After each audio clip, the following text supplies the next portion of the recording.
But there is a difference between a PCQI and a qualified individual.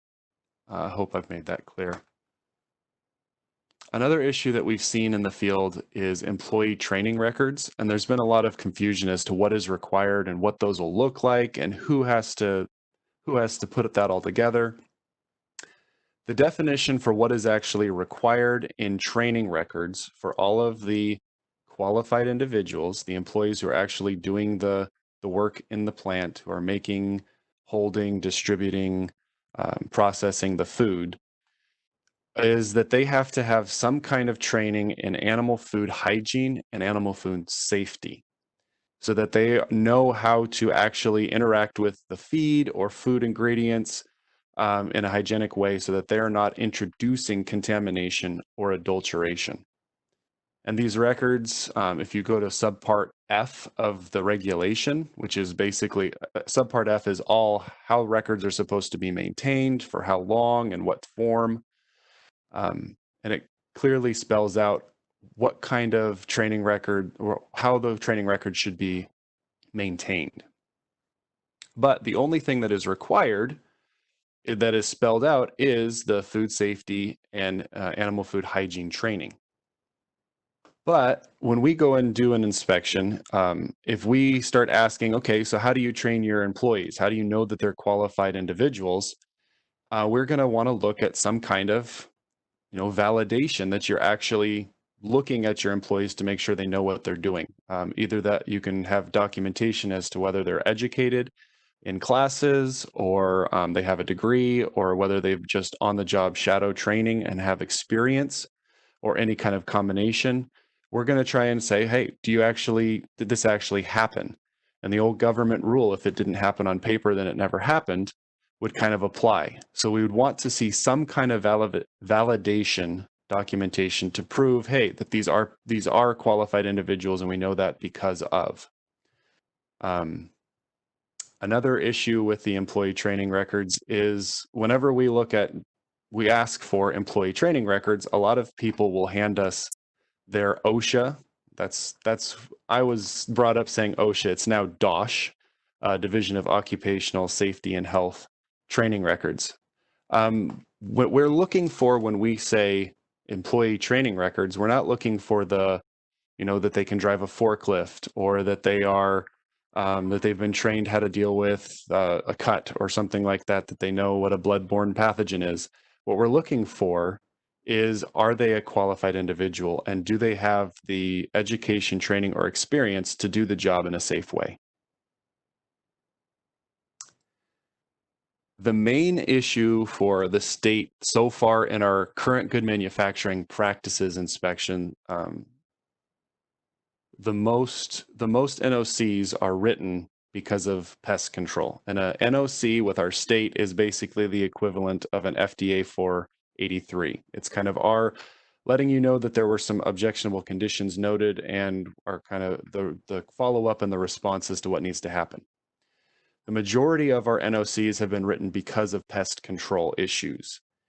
And in the regulation, it talks about that the plant must protect animal food stored outdoors in bulk and by any effective means.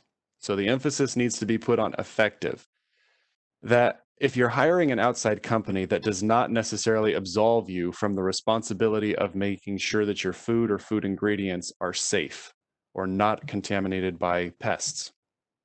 We've seen several firms that have hired outside companies but still have a major infestation of pests. So just because you've hired somebody else to handle it doesn't mean that you are not responsible. Also, even if you hire someone else to maintain your pest control, you need to be regularly checking to see if you need to up the pest control practices, or whether you're doing a good job and what's going on. Another aspect, that we need to look at is not just the feed ingredient itself, but also the plant grounds around your feed ingredients, around where you are storing or manufacturing feeds. Is that being maintained in a way so that there's not trash lying around, so that there's not easy harborage for the pest animals to live there and then to make foraging expeditions into your feed. Another thing that we need to think about is that whenever we think pests, we mostly think mice or rats, but birds and insects can be just as harmful and damaging to your product. And so those also need to be taken into account when you're looking at pest control. So the food safety plan, we had quite a bit of a conversation about this already. We're moving now into our Subpart C part of the preventative controls observations that we've seen. The state of Washington, we haven't done very many preventative controls inspections thus far, but we have been working with firms these last several years as we were doing the cGMP inspections. We were giving a lot of technical assistance and advice and education to the preventative controls portions of the regulations. And what we have seen is that there is a huge confusion as to what a food safety plan actually is. And that kind of bears out to what we've already seen this morning. To any firm that is subject to Subpart C, the food safety plan starts with, number one, the written hazard analysis. And if you go through the written hazard analysis and you determine that through preventative controls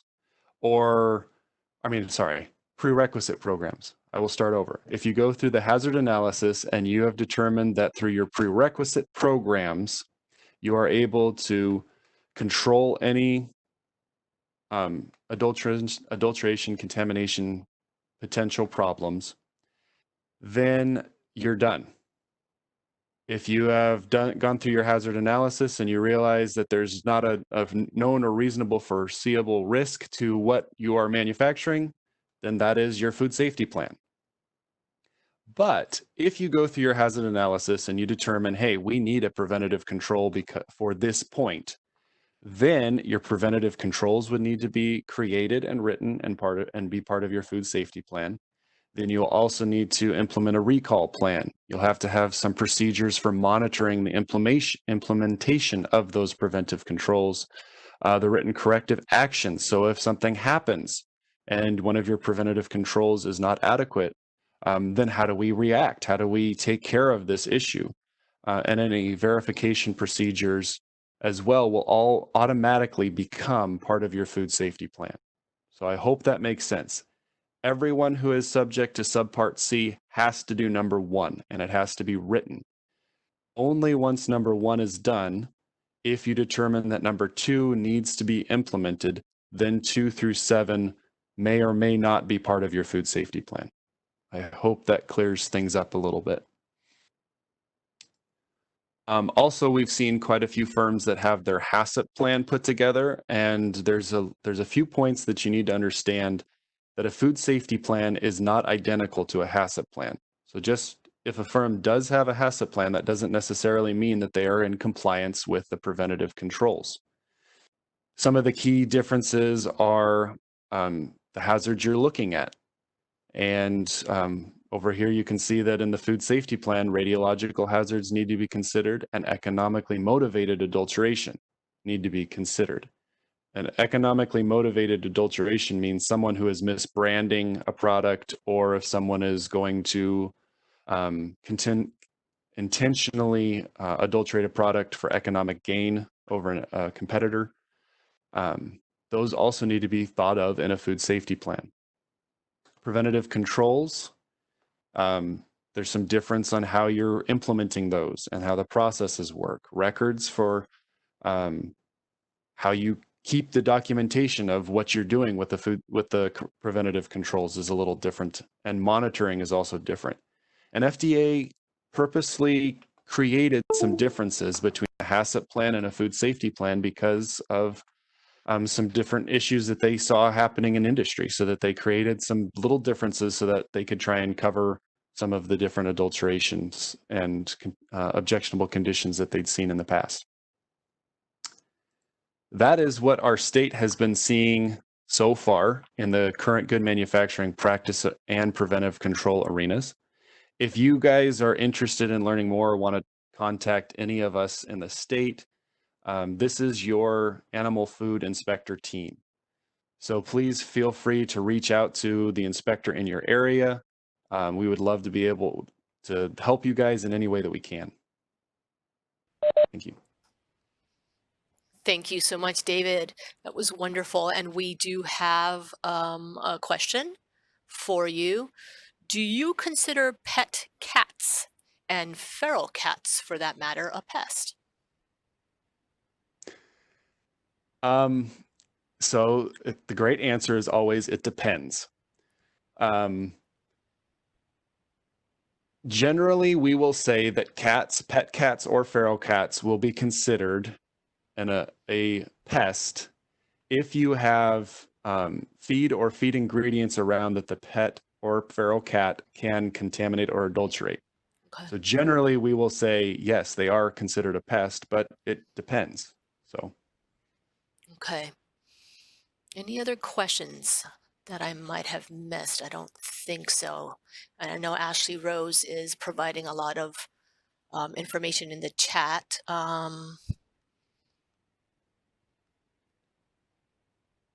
Anybody else have anything? One. Okay, we have Ashley Rose wanting to present really quick. She's got a resource that she wants to share with you folks. Okay, so David did mention the training requirements in 507. So on our technical assistance and compliance page, we did have potential resources for that, but we also created a example kind of templates that you can record that your trainings. You do have to keep those for 2 years. We kind of created 2 different options, and they're very modifiable depending on your facility. Let me see if I can. Okay, so you would put in the date of the training, your firm's name, the keep until date, so which would be at least 2 years later, title of training, method of delivery, and then topics required, and then you would put your employee name and their signature, and then the trainer or person in charge's name and signature. And so it's very simple. This is not this is just an example that you could use, but that's already kind of existent that is real quick to adapt to your needs. And it is important to note to just make note that the regulation does not spell out how you maintain your records for training, just that you have them. Or, I mean, not how you maintain, but how you create those records and those documents to record the trainings. There's no certain template or form that you have to keep. This is just something that we've put together as a state to try and help give an example. Your firm is able to do it pretty much however you want to do it internally. It just needs to be understandable for an inspector to show up and kind of follow through and understand what's going on with some explanation from the firm. Okay. Well, if there aren't any more things that you folks want to show us, and if there aren't any more, oh, wait, I have heard that you need to have location of the firm on the training sheet. Have you heard this? No, it's not in the regulation, but I mean, that may be helpful to identify a particular area to verify that it is at that location, but that would be a better question for FDA. Okay, let's keep that question because I don't want to go too long. I want to get to this next one. Based on the data obtained thus far, is it generally common for animal food facilities to conduct a hazard analysis but not identify any hazards requiring a PC? That would probably be a better decision for our discussion point for FDA to have. We as a state haven't done enough PCs to be able to talk about all of industry. Okay. A lot of people that we have talked to have said that they're going to go to the prerequisite program, but we haven't done the inspections to verify that. Okay, so we're going to save those 2 questions and follow up with our answers to that when we send you folks the Q&As, the evaluations, and all the references and resources from this training. So thank you, David. Thank you, Ashley Rose.